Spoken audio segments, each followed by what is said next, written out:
Hello everyone, welcome back to our channel. I hope তোমরা সবাই খুব ভালো আছো। আজকে আমি চিলি সোয়া রেসিপি নিয়ে এসেছি। এখানে আমি সয়াবিনটাকে আগে থেকে সেদ্ধ করে নিয়েছি। এবার আমি এর মধ্যে 2 চামচ কর্নফ্লাওয়ার, 2 চামচ ময়দা,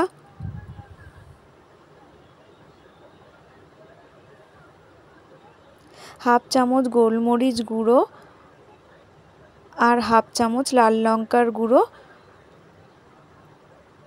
1 চামচ আদা রসুন আর কাঁচা লঙ্কার পেস্ট, হাফ চামচ সোয়া সস,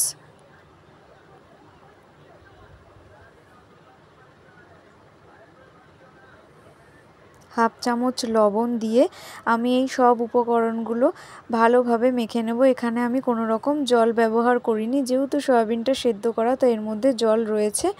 তাই এই সয়াবিনগুলো আমি ভালোভাবে মাখা হয়ে গেছে। এবার আমি এগুলোকে এভাবেই রেখে দেব। এবার আমি একটা কড়াই নিয়ে নিয়েছি। কড়াইতে আমি বেশ কিছুটা পরিমাণ তেল নিয়ে নিয়েছি সয়াবিনগুলো ভেজে নেওয়ার জন্য।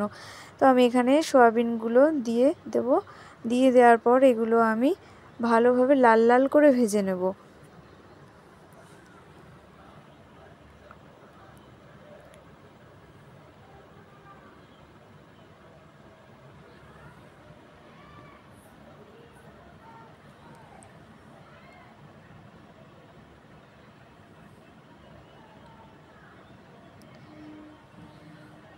সয়াবিনগুলো এখানে লাল লাল করে ভাজা হয়ে গেছে।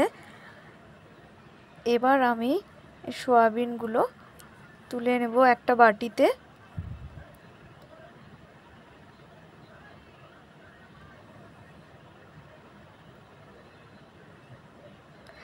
এইভাবে আমি সব সয়াবিনগুলো ভেজে নিয়েছি। এবার আমি একটা কড়াই নিয়ে নিয়েছি। এর মধ্যে আমি 1 হাতা তেল দিয়ে দিয়েছি সাদা। এর মধ্যে আমি আদা রসুন কুচিটা দিয়ে একটু ভেজে নেব।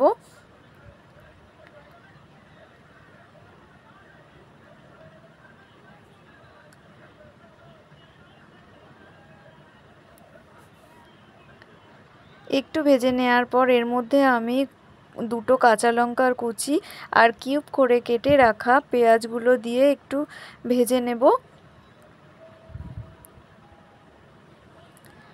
এবার আমি এর মধ্যে ক্যাপসিকামগুলো কুচানো দিয়ে দিলাম। এগুলো দিয়ে এটাকে আমি একটু ভেজে নেওয়ার পর এখানে আমি 1.5 চামচ লবণ দিয়ে দিয়েছি। দিয়ে আমি এটাকে আবারও একটু ভালোভাবে নাড়িয়ে চাড়িয়ে ভেজে নেব। এবার আমি এর মধ্যে একটা টমেটো কিউব করে কেটে নিয়ে সেটাকে আমি এর মধ্যে দিয়ে দেব। এবার আমি এই সব উপকরণগুলো একসঙ্গে ভালোভাবে একটু ভেজে নেব। এটা একটু ভাজা ভাজা হয়ে গেলে এবার আমি এর মধ্যে 1 চামচ ডার্ক সোয়া সস, টমেটো সস 2 চামচ,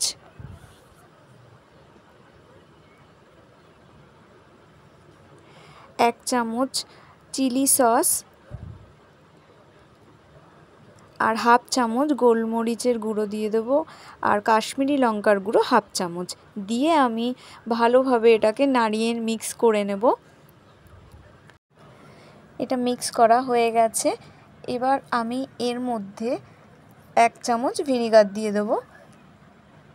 আর আমি একটা বাটিতে 1 চামচ ময়দা আর কর্নফ্লাওয়ার জল দিয়ে গুলে নিয়েছি, সেটাও আমি এর মধ্যে দিয়ে দেবো। দিয়ে এটাকে মিক্স করে নিয়ে নাড়িয়ে চাড়িয়ে এটাকে এভাবেই আমি একটুখানি রেখে দেবো ফুটতে।